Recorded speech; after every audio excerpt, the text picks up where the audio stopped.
G'day there, ladies and gents of the internet. I am the Braveheart Aussie and welcome to a journey in world building. And after our extended review of the planet of Galador around its society and economy, we are jumping into the final world building episode for this setting.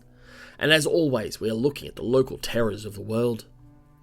Galador is a particularly interesting setting for us to explore. While there are some natural and environmental terrors for us to dive into, I want to start with an element that is the most synonymous with Galador and hegemony of society: gladiator slaves. A core aspect of Galador's society, despite its overall mercantile economy and highly stratified community, is the embracing of a warrior culture. This finds its origins back in the early days of the settlement when megafauna beasts roamed the cracked and frigid landscape, and combat prowess was key to early survival.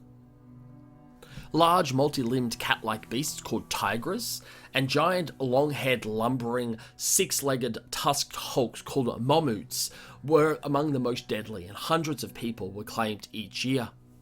As such, early survival on Kosh, later renamed Galador, was linked to combat, hunting and martial endeavours, and early communities that were successful focused on these activities, if they did not regularly fail to the harsh climate and deadly winters on the planet, even in the equatorial zones.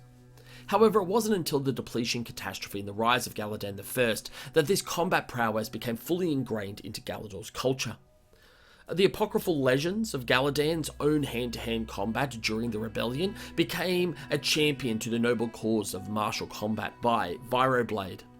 From this, and the formalization of the institution of conquest and convict slavery, the idea of gladiatorial-style arena sports was a natural outcome of the subsequent industrialization and urbanization of the population over the following century. These arena sports are part punishment, part entertainment, and serve much like gladiatorial games on Lost Earth, from which they were inspired. Understanding the need for violent yet captivating entertainment to soothe the needs of the masses of society that were without rights and privileges, the arena games first served as a distraction, and now a national support of the newly minted Kingdom of Galador.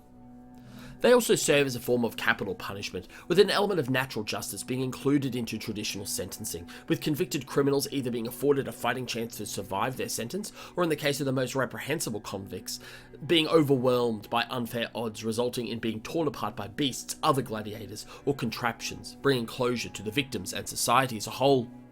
This approach, coupled with the decentralized nature of settlements in the megalopolis company town structures, saw the proliferation of arenas across the planet of varying levels of repute.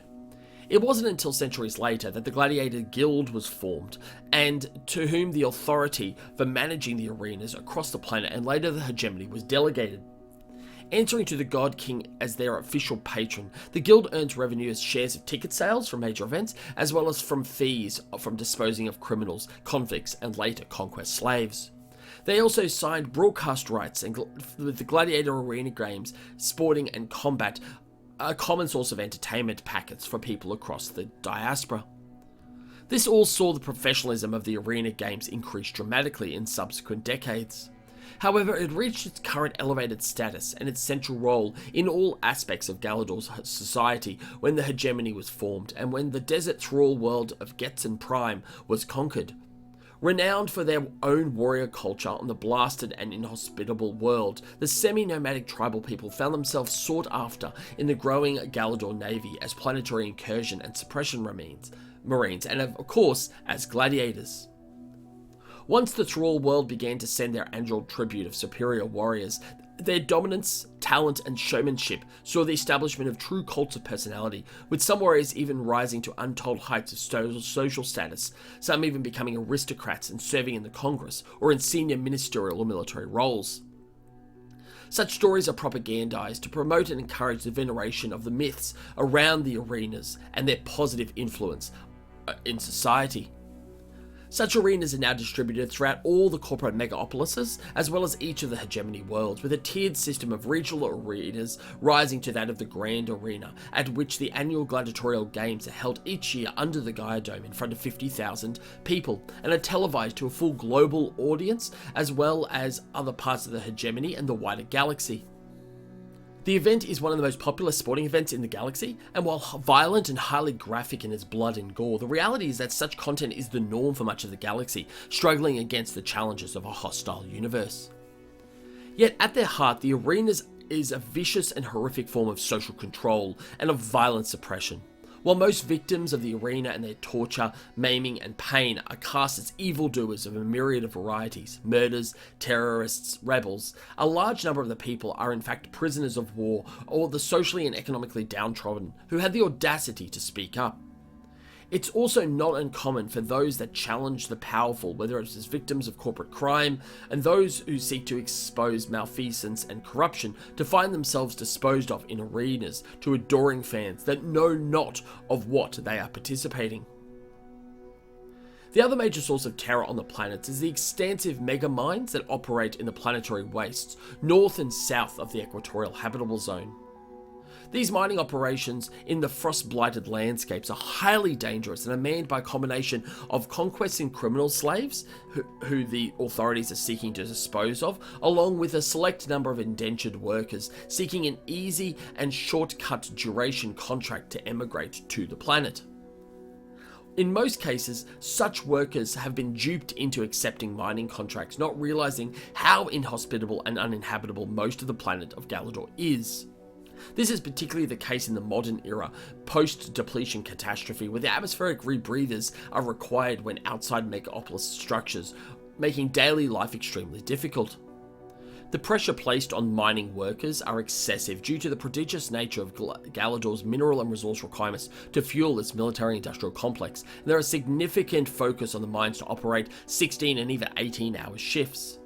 Fatalities are common, either due to hard labour or industrial accidents, and it's rare for workers on indentured contracts to make it the way through their 1 or 2 year duration without either a severe or significant injury or even opting to return back to their hegemony world, when that's even an option. The wastes are also home to a series of underfunded terraforming stations which require continuous operation and maintenance from similar workforces. While terraforming the planet remains a priority for much of the God King's bureaucratic apparatus, in reality, the inhospitable nature of the world and the dependence of the population on the megapolis company towns means that there is actually this perverse incentive to maintain the throne wall of the hegemony as broadly uninhabitable, to keep the larger population within the enclosed spaces. As such, while prospective indentured workers are often sold a rosy picture of the nature of the work they'll do in the wastes and the conditions that they find themselves in, the population of Galador itself is regularly sold the exact opposite, and the worst of the world's offerings are televised and propagandized. This includes reporting on the mutated megafauna that have survived and evolved in the increasingly inhospitable and irradiated environment, and regularly are seen assaulting mining operations and terraforming stations across the wastes. These abominations, born from the chemical warfare-induced depletion of the atmosphere and the deterioration of the planetary habitability, act as a highly effective boogeymen to keep people inside and therefore in controlled environments. And that, ladies and gentlemen, is where we're going to leave today's episode. A little bit of a shorter one after the last 2 longer episodes in the last few weeks, but the size and scale of this particular setting has warranted that deep dive. But I did want to touch on some of these terrors because it's important that we use these elements to contrast what is with the otherwise stability related benefits that a planet like Galador provides to its populace. Galador at its core is not a great place to live, and there are significantly more habitable places around the Dark Diaspora for humans to call themselves home, including in the hegemony itself. However, people seek stability and security of resources in the first instance above habitability and quality of life, particularly in a galaxy in which the darkness of the universe is ever present. So, no matter how much violence or corruption or the general harshness of the environment that is present in the world, Galador has and will continue to remain an attractive destination, not just for hegemony residents, but also other people within the galaxy who are willing to turn a blind eye to the existence of slavery, gladiatorial violence, and the obscene and debauched activities for the certainty of survival.